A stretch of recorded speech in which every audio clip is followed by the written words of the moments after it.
We're into the fourth inning of a 6-6 game. Cairo, Jeter, and Rodriguez will be the hitter. Cairo first up. Fouled out to first. Back in the second. And he's drilled to start the inning. So the Yankees again put their leadoff man on. We go back to that play at the plate. The double by Cabrera with the Red Sox trailing by 2. Check Miller in the bottom of your screen looking at the ball as Kevin Millar goes back to tag up. Millar stumbling off second base. Miller slowed down. He broke stride. So Millar scores and Miller's thrown out. So after hitting Cairo, Mendoza's gone, and Les Canick will come out of the bullpen for the Red Sox here in the fourth. Jeter tonight 0 for 1 with a walk and a run scored.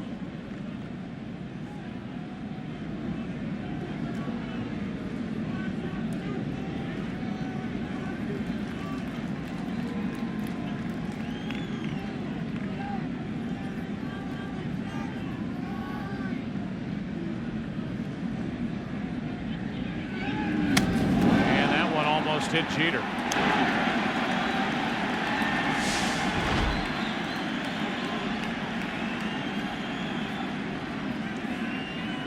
Almost got Jeter in the left hand. It's where American League pitchers try to pitch him. Up and in. Right on the plate. 1 ball, 1 strike.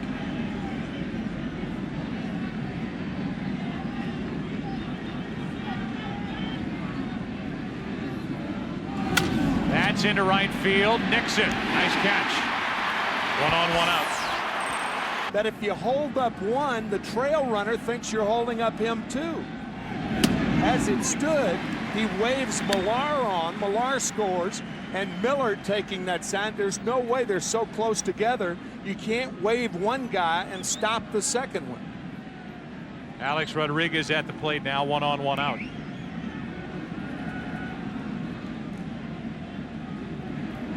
Rodriguez has had a big night already. 0-2.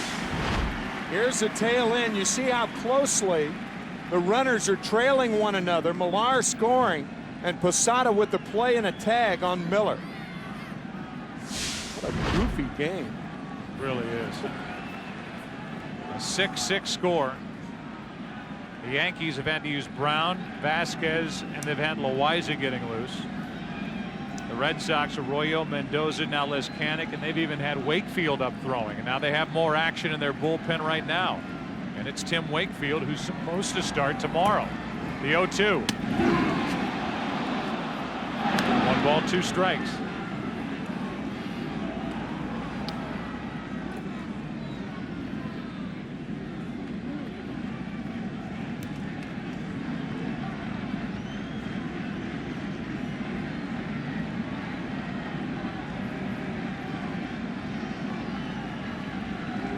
The 1-2 pitch.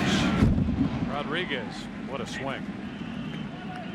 Just to touch on it again, if Wakefield is getting loose to come in this game potentially, you can wipe him off the books, you would have to believe, for tomorrow. Then you think of a guy like Derek Lowe moving up a spot, and if you wanted to, you could have Pedro Martinez on regular rest, pitch game 5 here on Monday, or then it opens up the possibility again for Curt Schilling if the Red Sox are willing to go that direction. But according to Francona, the doctors still have to put Schilling through some tests to make sure he won't do further damage to that tendon. 2 balls, 2 strikes. And Joe, getting back to our opening, I think if you're the Red Sox and Terry Francona, you have to approach this game like Game 7. So far he is. He gave Mendoza 1 chance in this inning. The leadoff man got on, and Mendoza's out. Jeter hit it hard, but lined out to right, and now it's a 2-2 count on Rodriguez. Now a full count with Sheffield on deck.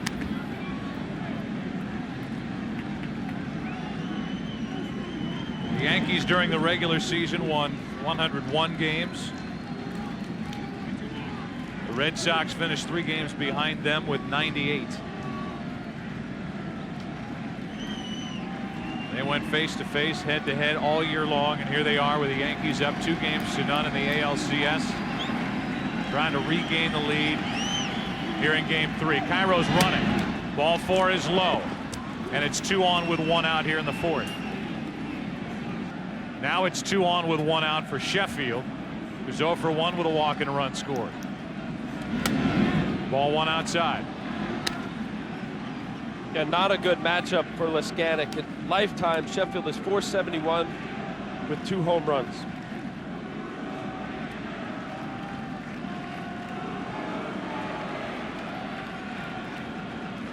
Two on, 1 out, 1-0 pitch. Driven in the air to left field. That ball is up and out. 3-run home run for Sheffield, and the Yankees are back on top. It's 9-6. So whoever Terry Francona points to and brings onto that mound for the Red Sox tonight, it isn't working. That's his 2nd of the postseason. Now his strike to Matsui. One of the runs charged to Mendoza. The other 2 to Leskanic.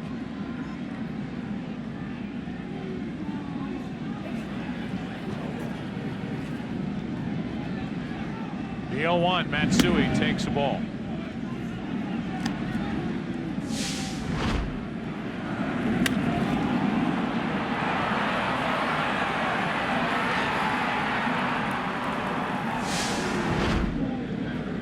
Here's a 1-1. Matsui hits it down the left field line. That ball's going to fall in for a hit.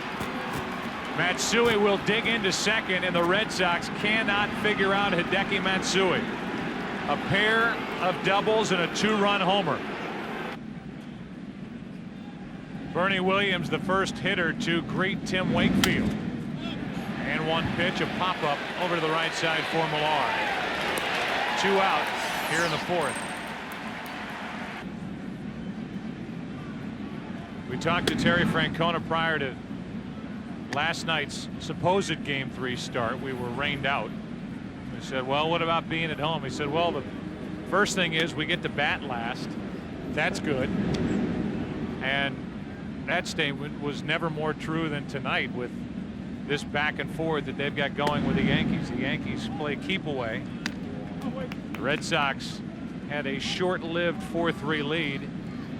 And now they'll be trailing by at least 3 when they bat in the bottom of this 4th inning. And it's imperative for Wakefield to go deeper in the game because of the Red Sox bullpen. They have 4 guys left.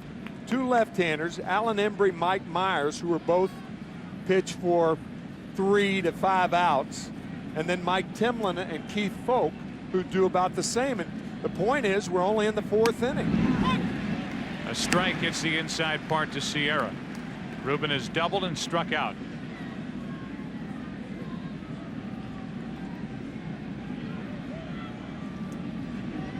Bellhorn, Ramirez, and Ortiz will bat for the Red Sox in their half of this 4th. And Wakefield's trying to keep it 9-6.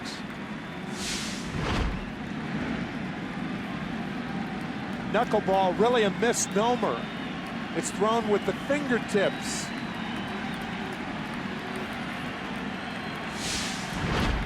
Here's an 0-2.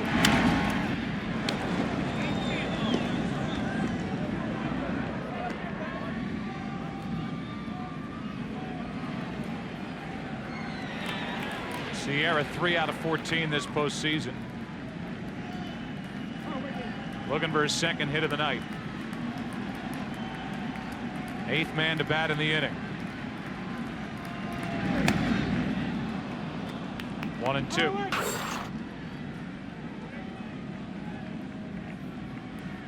The grip from Wakefield with that knuckleball. On 1-2, Sierra hits it in the air to right center field. Nixon won't get it, and it gets past him to the wall. 1 run scores. That's Matsui. Posada coming all the way around. He'll score 2 more runs, and it's a 5-run Yankee lead here in the 4th. A relentless attack by Joe Torre's New York Yankees. This game may never end. A rocket to right center. Ball down and in. Nixon running hard. Remember, he's had a quad injury. That had to slow him down somewhat. It skips by and 2-run score. And Sierra has a triple. Now Olerud lines out to short. And the inning is over. But not before the Yankees come up with 5, 11-6 going to the bottom of the 4th.